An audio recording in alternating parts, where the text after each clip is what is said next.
And Moses and Aaron said unto all the children of Israel, At even then ye shall know that the Lord hath brought you out from the land of Egypt. And in the morning then ye shall see the glory of the Lord, for that he hath heard your murmurings against the Lord. And what are we, that ye murmur against us? And Moses said, This shall be, when the Lord shall give you in the evening flesh to eat, and in the morning bread to full, for that the Lord heareth your murmurings which ye murmur against him. And what are we? Your murmurings are not against us, but against the Lord.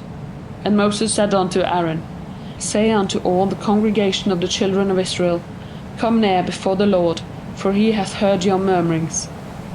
And it came to pass, as Aaron spoke unto the whole congregation of the children of Israel, that they looked toward the wilderness, and, behold, the glory of the Lord appeared in the cloud. And the Lord spoke unto Moses, saying, I have heard the murmurings of the children of Israel.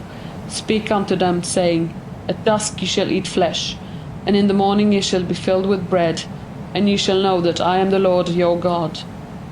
And it came to pass at even, that the quails came up and covered the camp, and in the morning there was a layer of dew round about the camp.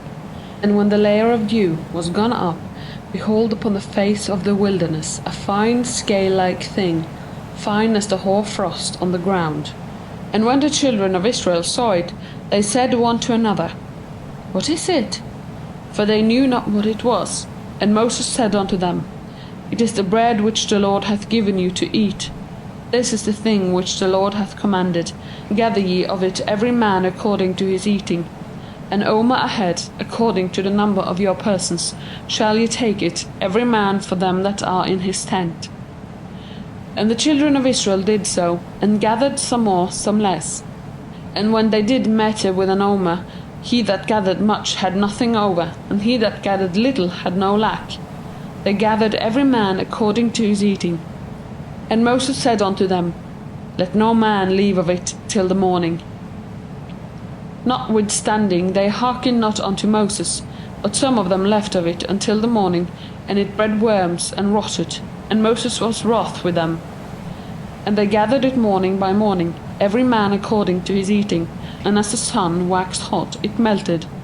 And it came to pass that on the 6th day they gathered twice as much bread, 2 omers for each one. And all the rulers of the congregation came and told Moses. And he said unto them, This is that which the Lord hath spoken. Tomorrow is a solemn rest, a holy Sabbath unto the Lord. Bake that which ye will bake, and seed that which ye will seed, and all that remaineth over lay up for you to be kept until the morning. And they laid it up till the morning, as Moses bade, and it did not rot, neither was there any worm therein. And Moses said, Eat that today, for today is a Sabbath unto the Lord. Today ye shall not find it in the field. 6 days ye shall gather it, but on the 7th day is the Sabbath, in it there shall be none. And it came to pass on the 7th day that there went out some of the people to gather, and they found none. And the Lord said unto Moses, How long refuse you to keep my commandments and my laws? See that the Lord hath given you the Sabbath. Therefore he giveth you on the 6th day the bread of 2 days. Abide ye every man in his place. Let no man go out of his place on the 7th day. So the people rested on the 7th day, and the house of Israel called the name thereof Manna, Hebrew, man, And it was like coriander seed, white, and the taste of it was like wafers made with honey. And Moses said, This is the thing which the Lord hath commanded. Let an omerful of it be kept throughout your generations, that they may see the bread wherewith I fed you in the wilderness, when I brought you forth from the land of Egypt. And Moses said unto Aaron, Take a jar, and put an omerful of manna therein, and lay it upon before the Lord, to be kept throughout your generations. As the Lord commanded Moses, so Aaron laid it up before the testimony, to be kept. And the children of Israel did eat the manna 40 years, until they came to a land inhabited. They did eat the manna until they came unto the borders of the land of Canaan. Now an omer is the 10th part of an ephah. And all the congregation of the children of Israel journeyed from the wilderness of Sin, by their stages, according to the commandment of the Lord, and encamped in Rephidim, and there was no water for the people to drink. Wherefore the people strove with Moses, and said, Give us water that we may drink.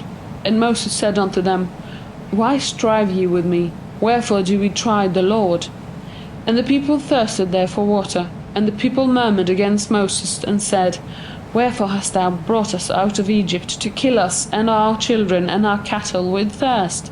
And Moses cried unto the Lord, saying, What shall I do unto this people? They are almost ready to stone me.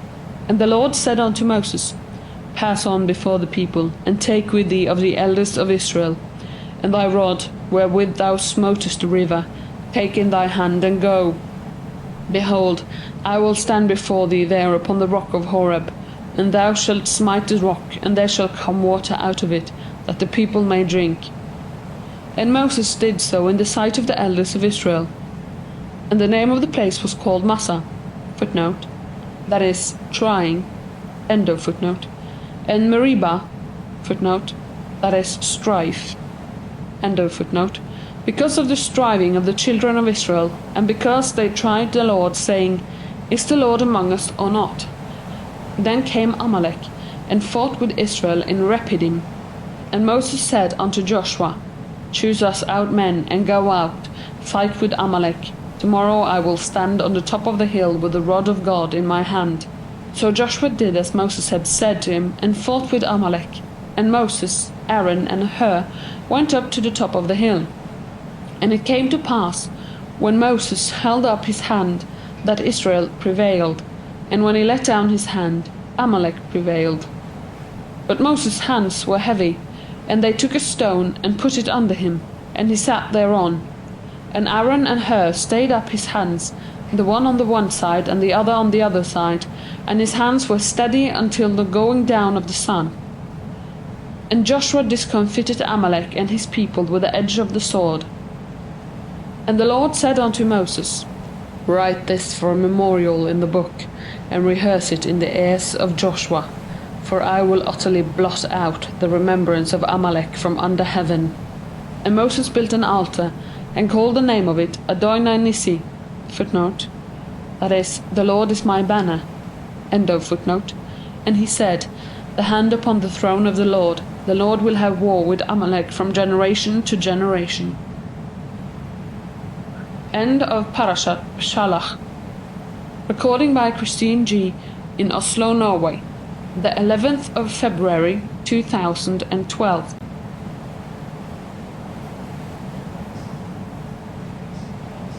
Parashat Yitro, Exodus 18:1 through 20:23. Now Jethro, the priest of Midian, Moses' father-in-law, heard of all that God had done for Moses and for Israel his people, how that the Lord had brought Israel out of Egypt. And Jethro, Moses' father-in-law, took Zipporah, Moses' wife, after he had sent her away, and her 2 sons, of whom the name of the one was Gershom, for he said, I have been a stranger in a strange land. And the name of the other was Eliezer. Footnote, Hebrew, El, God, and Ezer, help. End of footnote. For the God of my father was my help, and delivered me from the sword of Pharaoh. And Jethro, Moses' father-in-law, came with his sons and his wife unto Moses into the wilderness where he was encamped at the mount of God. And he said unto Moses, I thy father-in-law Jethro am coming unto thee, and thy wife and her 2 sons with her. And Moses went out to meet his father-in-law, and bowed down and kissed him. And they asked each other of their welfare, and they came into the tent. And Moses told his father-in-law all that the Lord had done unto Pharaoh, and to the Egyptians for Israel's sake, all the travail that had come upon them by the way, and how the Lord delivered them. And Jethro rejoiced for all the goodness which the Lord had done to Israel, in that he had delivered them out of the hand of the Egyptians. And Jethro said, Blessed be the Lord, who hath delivered you out of the hand of the Egyptians, and out of the hand of Pharaoh, who hath delivered the people from under the hand of the Egyptians. Now I know that the Lord is greater than all gods, yea, for that they dealt proudly against them. And Jethro, Moses' father-in-law, took a burnt offering and sacrifices for God. And Aaron came, and all the elders of Israel, to eat bread with Moses' father-in-law before God. And it came to pass on the morrow that Moses sat to judge the people, and the people stood about Moses from the morning unto the evening. And when Moses' father-in-law saw all that he did to the people, he said, What is this thing that thou dost to the people? Why sittest thou thyself alone, and all the people stand about thee from morning unto even? And Moses said unto his father-in-law, Because the people come unto me to inquire of God. When they have a matter, it cometh unto me, and I judge between a man and his neighbour, and I make them know the statutes of God and his laws. And Moses' father-in-law said unto him, The thing that thou dost is not good. Thou wilt surely wear away, both thou and this people that is with thee, for the thing is too heavy for thee. Thou art not able to perform it thyself alone. Hearken now unto my voice. I will give thee counsel, and God be with thee. Be thou for the people before God, and bring thou the causes unto God. And thou shalt teach them the statutes and the laws, and shalt show them the way wherein they must walk, and the work that they must do.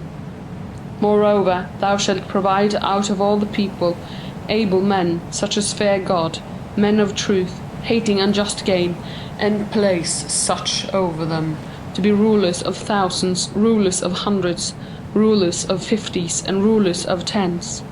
And let them judge the people at all seasons. And it shall be, that every great matter they shall bring unto thee, but every small matter they shall judge themselves. So shall they make it easier for thee, and bear the burden with thee.